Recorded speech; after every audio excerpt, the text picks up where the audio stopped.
This is FE Peer Review. The date is January the 19th, 2022. Is America flat?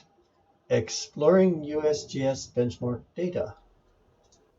In this video, we're going to look at how actual physical measurements of the Earth have shown that it is spheroidal and not flat. A few weeks back, Arctic Reflections did a video called The Flat Earth Clown. Fun video, definitely worth watching if you haven't seen it already. Somebody named Rayism24B left a comment, which was not particularly relevant to the video. Rayism wrote, 1. Over 20,000 USGS benchmarks debunk the globe. Elevations engraved in steel and set in stone connect and check true using any leveled transit. Closed circuit land surveys debunk the globe. Topo maps debunk the globe. I'm going to ignore topo maps debunk the globe because that's just nonsense. Closed circuit land surveys debunk the globe. So the USGS benchmarks, for those of you who don't know, USGS is the U.S. Geological Survey, which is the government organization that's responsible for maintaining geographic information for the United States. And they have a network of benchmarks, physical landmarks set all over the country. Little steel plaques. They come in various forms. They've been around for, 100 and some years. So they're not all perfectly accurate, but they're all there, and surveyors use them all the time. So that's the USGS benchmarks. And Rayism is suggesting that you can connect them all using a leveled transit, and the problem is that he's wrong. He's just wrong. So I responded to Rayism. The benchmarks are a great reference, but have you tried mapping them out and actually connecting them into a network of triangles? Try it. Here's a challenge for you. Pick 4 USGS benchmarks in 4 distant states. Based on their USGS listed coordinates, calculate the distances between those 4 points and the distances of their diagonals, and see if that fits on a flat plane. Those of you familiar with Jos Lies and his wonderful channel might recognize that. Jos Lies did a video called Mapping the Flat Earth, constructing a flat Earth map.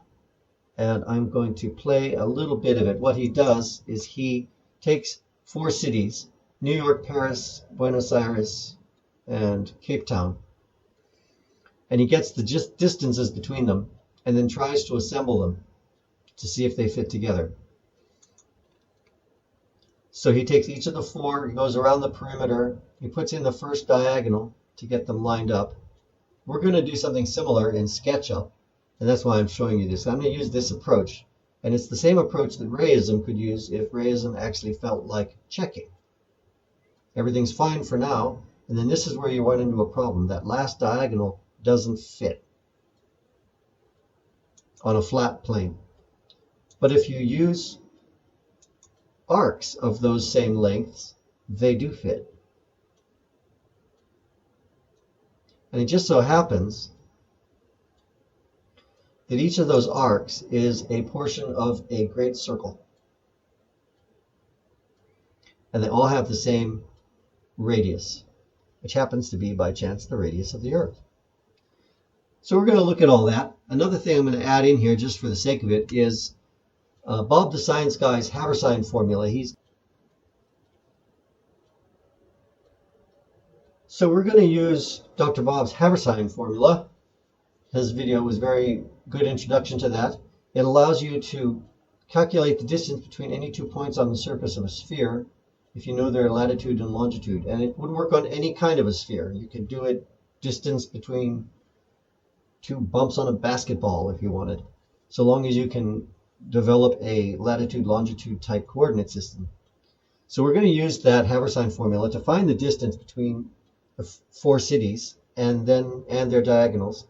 And then we're also going to look at the distances we get from Google Earth, because it's not exactly the same. You see, the Haversine formula is based on a perfect sphere.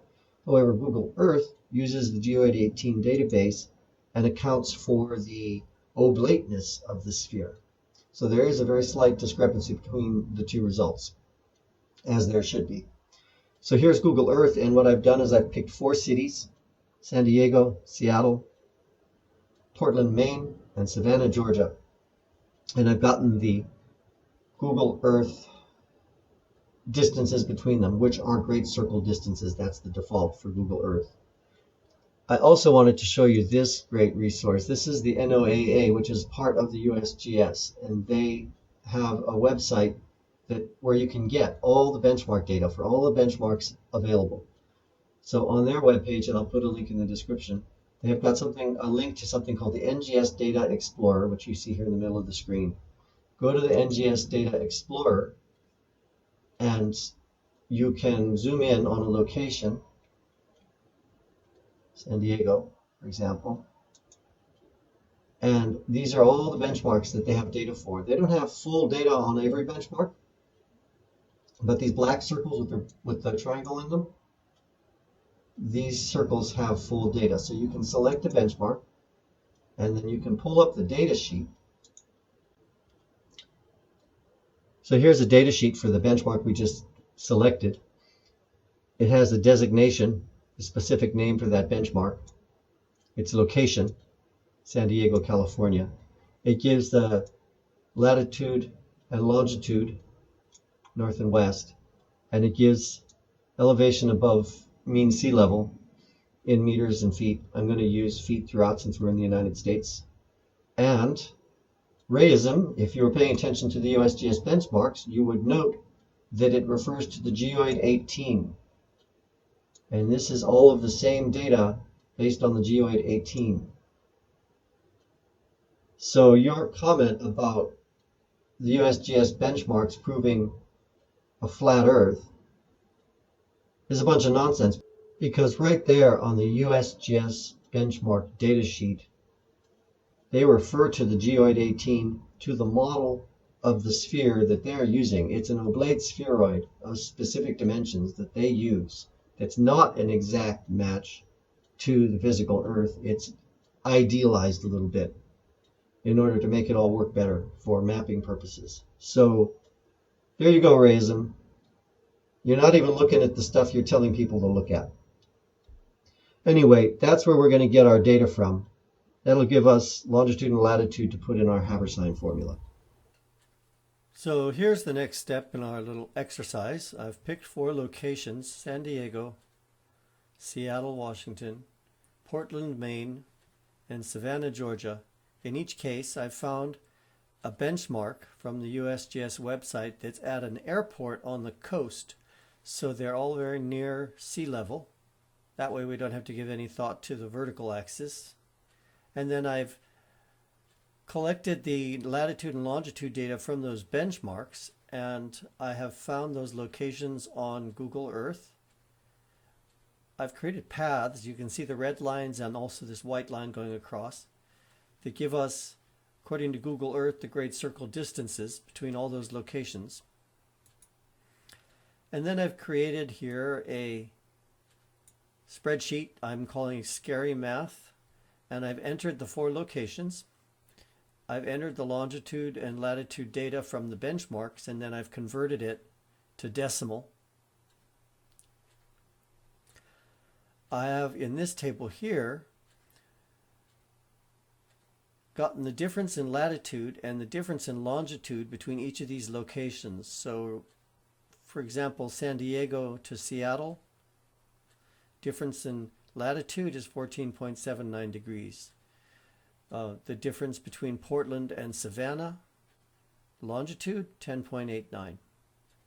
Just a simple way of gathering the data in a compact form. I've used the same format to record the great circle distances taken from Google Earth here. I just have these paths that you see. You can just select any one of those, bring up the properties.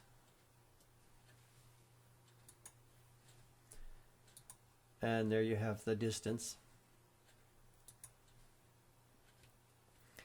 And then I took Dr. Bob's Haversine formula, which you can use to calculate the great circle distance given a latitude and longitude for each of 2 locations. His formula, basically it has 4 parts. There's a sine squared, cosine of first latitude, cosine of the second latitude, and a sine squared of longitude. In order to make sure that I had created it correctly in Excel, I broke that formula down into its 4 parts and put each part into a cell and worked each part correctly. Check that against the values that Bob used in his video. So I used exactly his same example that he used in his video and got the same result. So then I was confident I hadn't made any typos in Excel. And then once I had done that, I assembled them all into a complete formula, one in one cell. And you'll find that in each of these cells. You can see at the top here the formula. It's rather long. That's why I thought it'd be easy to break it up in pieces first. And that gave us the great circle distances between each of those 4 cities from the Haversine formula rather than from Google Earth. I also just did that partly as a check out of curiosity to see what kind of difference there might be. And the difference ranged from 2% to 0.2%. So it's pretty much right in there. So the next step is going to be to try to recreate this in Sketchup. Now, if this was a flat plane, then we could simply draw a 4-sided shape with these 4 distances and set one of the diagonals according to what the measurements tell us, and then the other diagonal would fit in. We saw that in Joe Sleeth's video. If this was a flat plane, that's how those diagonals would work, and all the triangles would fit together nicely on a flat surface. However, if this is not a flat plane, if it's actually a curved surface, then we're going to find that those great circle distances will not sit flat on a flat plane. So that's what we'll look at next. Well, here we are back in SketchUp, my favorite tool. And I've got the reference spreadsheet off to the side here. What we're going to do is start by drawing a triangle. I'm going to draw a line from San Diego to Savannah, Georgia, 2,093 miles long. I've already drawn that line. Here it is. And if we look up in the top right corner, we see the length 2093. Now we've got a distance from San Diego to Portland, Maine, and a distance from Savannah to Portland, Maine as well. But we don't know the angles, and I didn't try to take the angles off of Google Earth or anything like that. I just wanted to do it another way, a simple geometric way. What I'll do is I'm going to draw a circle, and it's going to have the radius of the distance from San Diego to Portland, Maine, 2622. So I'm going to make a circle. I'll give it 999 sides so that it's really accurate. Starting at the San Diego location, I pull it out, any distance, and then I can type in 2622. And that gives me a circle, something like the circle of equal latitude, or whatever they call that in sextant stuff. I'm going to do the same thing from Savannah, Georgia to Portland, Maine, and that distance, going from our table here, let's see, great distances. I'm using the Google Earth distances, by the way. Portland to Savannah, 991. So I can do the same thing, draw a circle from there, 991, type it into the box in the bottom right. And where those two circles intersect is our Portland location. So I'll draw a line connecting Savannah to that intersection there. And now we've got the distance from Savannah to Portland. I can erase those circles now. I'm done with them. And another line gets us from San Diego to Portland. So that was quick and easy. Let's do San Diego to Seattle, and then we'll do Seattle to Portland. So the distance from San Diego to Seattle is 1,056. I'll make a circle. 1,056. And from Portland to Seattle is 2488. 2488. There we go. We've got ourselves an intersection.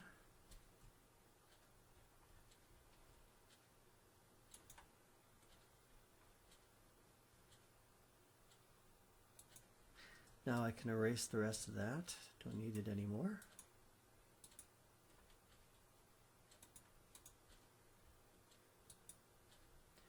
And then a line from Seattle to Portland. And we're just going to double check the lengths of a few of those lines. Now there should be a very small amount of error, but there should be a slight error because, as I've mentioned in previous videos, SketchUp actually approximates circles with a whole bunch of little straight lines. I use the maximum number possible in SketchUp, which is 999, but nonetheless that does amount to a very small but definite error. So I've just clicked on that Seattle to Portland line, and it says the actual length is 2487.99 as opposed to 2488. So we're within what? Tiny fraction of a percent. Last thing to do here is the distance from Seattle to Savannah, and that is what's going to tell us whether this works on a flat surface or not. So Seattle to Savannah, 2395. I think I'll just do a circle again. Starting with the center, it's Seattle. Now pull it out and I'll type 2395. And we see that it doesn't line up. It misses. The actual distance on a flat surface, if I draw that in there, well, I'm going to do this another way. I'm going to make a copy of these.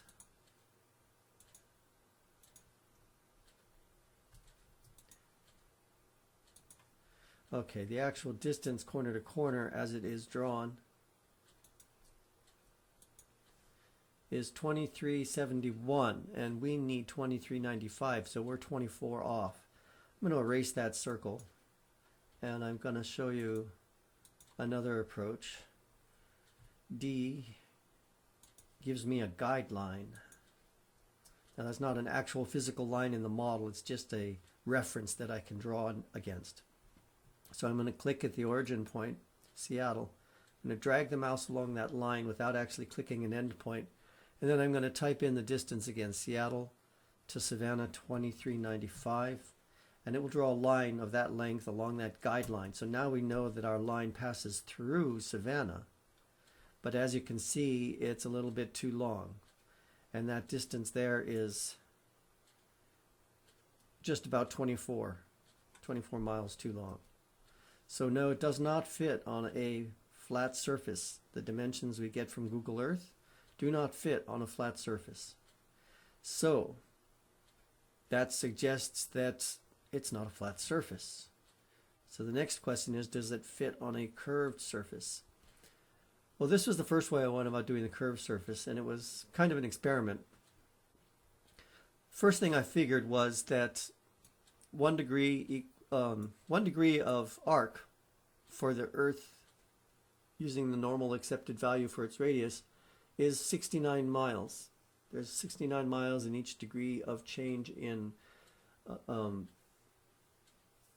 longitude. Going up the longitude line is 69 miles per degree. So I thought I should be able to make a circle of Earth's radius and then divide these distances that we have in our spreadsheet, divide them by 69 and get an equivalent arc length, or get an equivalent angle from which I can derive an arc length of the appropriate length. Wrong. So after I had those guidelines, I could draw two lines there and break out a section of that circle to get an arc length. And that arc length, if we look in the upper right, it says 1057.19, and we needed 1056, so it's very, very close. I don't think I can get it any closer than that. So that gives me an arc length that matches the great circle length. So I did that for all of the lengths required. I've got them all here. 4, 5, 6. And then I took each one and I added onto it a chord. I just connected the two arced ends. And this was just an experiment on my part. I thought, okay,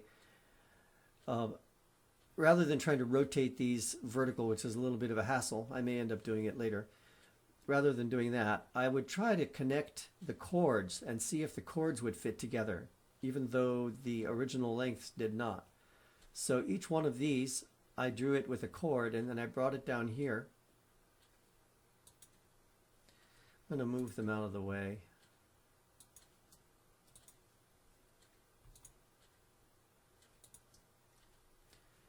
And I just took 3 of them and connected them up, rotated them to the point where they met. Got a 4th one over here. That would be Savannah to Portland, Maine. Then I took this one that goes from Portland, Maine to San Diego, and I moved that into position. Rotated it until I got it to the point where it met this corner here, and it met it nice and clean. And then the last piece was Portland, Maine to Seattle. Grabbed that corner of it, brought it down here, and then went over to the Seattle end. And it's very slightly too short, but we're looking at distance of 2.4 miles instead of 24 miles. So that's quite a significant improvement. It's a bit of a hassle to rotate these things up and try to get them all aligned vertically. Maybe if I did that, it would fit perfectly. I don't know, or at least be closer. But that's already the degree of magnitude improved over the flat version. We went from 24 miles of error to 2.4 miles of error. So there you go. It pretty well near fits. I think I've put as much effort and time into this as I'm going to. I've actually been poking away at this video for about a month, or not quite, maybe 3 weeks. Haven't been able to get it done, and too many other things going on. But I thought it was kind of a fun exercise, and it shows that if you take the USGS benchmarks and try to triangulate them, Rayism, I hope you're listening here, you take those benchmarks and try to triangulate them, try to connect them all up. They don't fit on a flat surface. So Rayism, when you said that in your comment, you needed to provide some evidence for that statement. I've shown here, by selecting 4 that are very far apart, that there's a definite discrepancy between the data they show and a flat plane. Whereas when I use the chord distances rather than the straight distances, I get something that fits together much tighter, much closer. So the ball's in your court now, Rayism. You can back up your claim with some hard evidence, or you can just live on with your delusions. You're welcome to, of course. The rest of us prefer reality. That's all right, too. And as for me, it's late in the evening, and I'm ready to go to bed. So I'm going to end this here. I'm going to say, please do click that like button if you enjoyed this, and leave comments. Check out the USGS website. Look at the benchmarks. It's all kind of interesting. There's an amazing amount of material available out there, all at our fingertips. Okay, good night. See you all another day.